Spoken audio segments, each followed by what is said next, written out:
Hello friends, मी गौरी बोलते तारेच्या आजच्या भागात तुमच्या सगळ्यांचं मनापासून स्वागत। मित्रांनो, आज आपण अशा एका तारकेशी गप्पा मारणार आहोत ज्या तारकेने कारकिर्दीच्या सुरुवातीपासूनच आपल्या अभिनयाने सगळ्यांची मनं जिंकलीत आणि ती तारका आहे मराठमोळी अभिनेत्री पूजा सावंत। पूजाच्या अभिनयाच्या प्रवासाबद्दल आज आपण तिच्यासोबत गप्पा मारणार आहोत आणि या गप्पा मारण्यासाठी पूजा आज आपल्या बोलते तारेमध्ये आलेली आहे। पूजा, बोलते तारेमध्ये तुझं मनापासून स्वागत। थँक्यू। तू या आधीही आमच्या शोमध्ये आलेली आहेस सांगतो एकाच्या टीमसोबत, तर दुसऱ्यांदा तू येतेस या ठिकाणी। आजच्या एपिसोडमध्ये मला पूर्ण तुझा जो प्रवास आहे तुझ्या अभिनयाचा असू दे किंवा तुझं डान्स जी बाजू आहे त्याविषयी मला जाणून घ्यायचं आहे। तर बेसिकली मला असं कळलंय की तुला यात काही करिअर वगैरे करायचं नव्हतं, म्हणजे तुझ्या डोक्यात असं काहीच नव्हतं की मला अभिनयात करिअर करायचं आहे किंवा मला उत्तम डान्स परफॉर्मन्स द्यायचं आहे, पण मग कशी वळलीस या फील्डकडे? एक्झॅक्टली, प्लॅनिंग असं काहीच नव्हतं की मला अभिनेत्रीच व्हायचं आहे किंवा मला डान्स करायचा आहे, असं प्लॅनिंग नव्हतं। पण शाळेत असताना मीच आघाडीवर असायचे की कुठलाही डान्स कोरिओग्राफ करायचा आहे तर पूजा, वक्तृत्व स्पर्धेत पूजा। सो हे कल्चरल एक थोडासा म्हणजे सहभाग असायचा, पण हे मी करिअर म्हणून निवडेन हे एकतर मिरेकलच झालं आहे, ॲक्सिडेंट झाला आहे बऱ्यापैकी म्हणायला पाहिजे। पण बरं झालं तो ॲक्सिडेंट झाला लाईफमध्ये आणि मला माझा मार्ग सापडला। सो पूजा सावंत एक अभिनेत्री म्हणून आज आहे तुझ्यासमोर। नाही, हा ॲक्सिडेंट तुझा झाला पण त्याच्यामुळे हे गोड अपघात प्रेक्षकांसाठी मात्र खूप चांगले ठरलेत, कारण या वर्षातच जर तुझं करिअर बघितलं पूर्ण तर तू पोस्टर बॉईज केलास ज्यात तू दिलीप प्रभावळकरांसोबत काम केलंस, त्याच्यानंतर सांगतो एका केला ज्यात तू सचिनजींबरोबर काम केलंस, तर याही पुढे असे काही सिनेमे आहेत ज्यात तू अजून दिग्गज कलाकारांसोबत काम करते। तर स्पेशली सचिनजींबरोबर किंवा दिलीप सरांबरोबरचा अनुभव तुझा कसा होता आणि त्यांच्याबरोबरची म्हणजे फार सीन नसतील तुझे कदाचित तरी सुद्धा एक म्हणतो ना प्रेझेन्स असतो सेटवर त्या लोकांचा, तर ते कसं फील केलंस तू? खूप मोठी गोष्ट आहे। आत्ता कुठे करिअर सुरू झालं आहे आणि करिअरच्या इतक्या सुरुवातीलाच आपल्याला दिग्गजांसोबत काम करायला मिळते, ही एक अभिनेत्री म्हणून खूप मोठी गोष्ट आहे। मी खूप लकी समजते मला। आणि दिलीप काकांबद्दल सांगायचं तर खूप मस्त आहेत ते, म्हणजे त्यांची एक खूप आपल्याला गंभीर पर्सनॅलिटी वाटत असेल की हे जास्त मस्ती करत नसतील, गप्पा मारत नसतील, पण ते त्याच्या नेमके उलट आहेत। ते सेटवर इतकी मस्ती करतात म्हणजे आपल्याला कळतच नाही की ते आपली मस्करी करतायत आणि ते नकळत बोलता बोलता तुमची कधी टेर खेचतात तुम्हालाही कळणार नाही आणि खूप स्वीट आहेत ते। त्यांच्यासोबत काम करताना मला प्रचंड धमाल आली। एकतर दडपण होतं ऑफकोर्स, त्यांच्यासोबत आपण काम करतोय, पण दुसऱ्या क्षणी ते टेन्शन गायब झालं होतं जेव्हा मी रुळले त्या सेटवर। ऋषिकेश जोशी होते, अनिकेत होता आणि दिलीप सर, श्रेयस तळपदे होता। ते सेटवरचं वातावरण इतकं छान झालं होतं ना, त्यामुळे मी माझ्या फॅमिलीतच आहे असं मला वाटलं। सो टेन्शन लगेच पळून गेलं होतं। सांगतो एकाचं मला सांगावंसं वाटतं की मराठी चित्रपटसृष्टीला जिथे 100 वर्ष पूर्ण झाली आहेत, आपल्याकडे एक असा महान कलाकार आहे ज्याला चित्रपटसृष्टीत येऊन 50 वर्ष पूर्ण झाली आहेत आणि एवढ्या मोठ्या कलाकारासोबत आपल्याला स्क्रीन शेअर करायला मिळते, ही अजून मोठी गोष्ट आहे।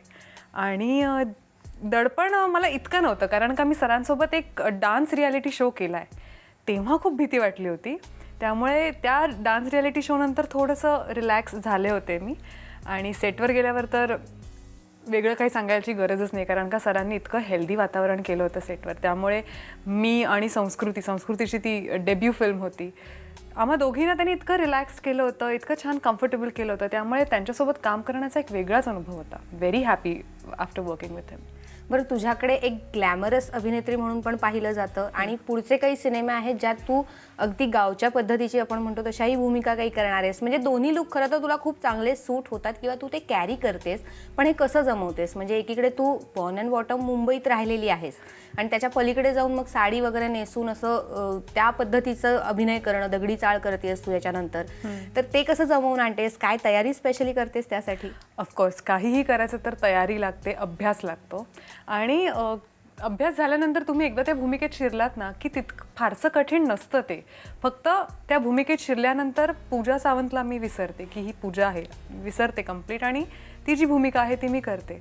आता एक माझी फिल्म येते निळकंठ मास्तर म्हणून, त्यात स्वातंत्र्यपूर्व काळाची ती गोष्ट आहे, म्हणजे जे फ्रीडम फायटर्स होते आपले त्यांच्या बाबत ती एक गोष्ट आहे आणि त्यात मी एका फ्रीडम फायटरची भूमिका मी करते आणि ती भूमिका तितक्या गंभीरतेने करणं खूप गरजेचं होतं मला, तिचं अटायर पण ती बऱ्यापैकी अशी नऊवारीमध्ये आणि आहे.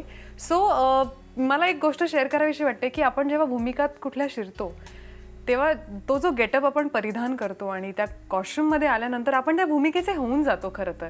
त्यामुळे मला असं नाही मला आठवतच नाही की मी जेव्हा त्या पेहरावात होते नऊवारीच्या तेव्हा मी अशी रिलॅक्स चेअरवर बसले किंवा अशी गप्पा मारते नाही. इनफॅक्ट मी तिच्या भूमिकेत आल्यानंतर मी अदबीने बसत होते, मी अदबीने सर्वांशी बोलत होते. सो ती रंगदेवतेची कृपा आहे आय थिंक सगळ्या कलाकारांवर. ते मॅजिक आहे.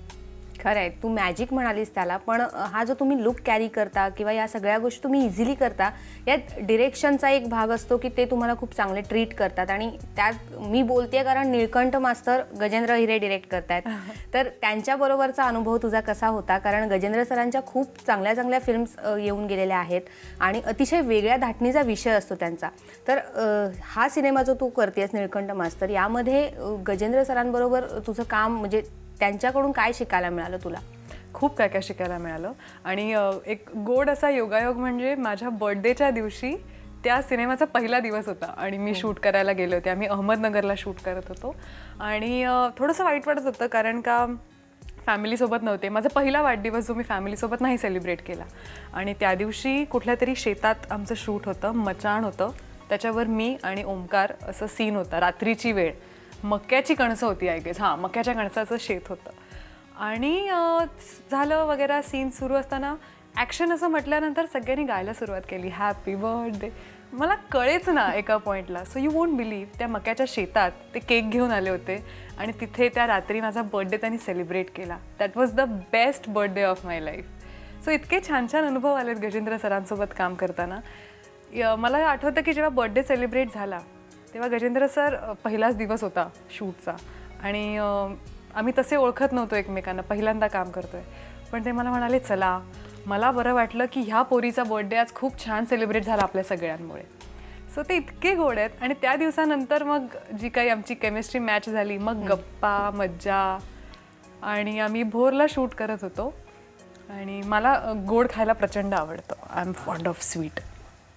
सो जेव्हा सीन चालू असायचा तेव्हा काही नाही, शिस्तीत सगळं. सीन संपल्यानंतर मी जेव्हा माझ्या मेकअप आर्टिस्टबरोबर आणि हेअरड्रेसरसोबत असायचे, सो माझं थोडं शोधकार्य चालू असायचं की इथे स्वीट कुठे मिळते, इथे मस्तानी कुठे मिळते. आणि हा कोइन्सिडन्स आहे की आय डोंट नो. सर जेव्हा जेव्हा यायचे ना शॉर्ट संपवून, तेव्हा मी काहीतरी स्वीटच खात असायचे आणि त्यांचं असं म्हणत असायचं, अरे हिच्याकडे बघून वाटतं तरी काही एवढं स्वीट खाते. सो नेक्स्ट डेपासून मी त्यांना स्वीट देत गेले. ते म्हणजे नको नको नको, तू मला स्वीट आणू नको बाई, तूच खा, तुला जेवढं खायचं तेवढं तूच खा. सो जे खूप मस्ती केली आहे त्यांच्यासोबत. तू आत्ता म्हणालीस की मक्याच्या कणसांच्या शेतामध्ये तुझा बर्थडे सेलिब्रेट झाला, तर तो फ्लेवर कुठला होता? कॉर्न फ्लेवर वगैरे होता? पण तू पहिल्यांदा फॅमिलीपासून वेगळी होऊन तुझा बर्थडे सेलिब्रेट केला म्हणालीस. खरंच इतकी अटॅचमेंट आहे फॅमिलीशी की तू तुझा एकही बर्थडे बाहेर सेलिब्रेटच केला नाही आहेस? मी माझ्या फॅमिलीशी खूप अटॅच्ड आहे की मी म्हणजे मला फ्रेंड्स नसले तरी चालतील इतकी मी फॅमिलीशी अटॅच्ड आहे. माझी बहीण, माझी लहान बहीण, माझी आई, माझा भाऊ, माझे पप्पा, मी सगळं त्यांच्याशी शेअर करते, मग ते काही असो. आणि मला नाही असं वाटत की ह्यात काही वेगळं आहे. आपण आपल्या फॅमिलीशी जितकं कनेक्टेड असू ना, तितकं वाईट गोष्टी आपल्यापासून दूर राहतात आणि आपण वाईट गोष्टींपासून परावृत्त होतो. सो ते वेगळं असं काही नाही आहे. Yes, I am very close to my family. पूजासोबतच्या या गप्पा अशाच रंगणार आहेत, मात्र वेळ झाली आहे थोडंसं थांबण्याची, त्यामुळे घेऊया एक छोटासा ब्रेक.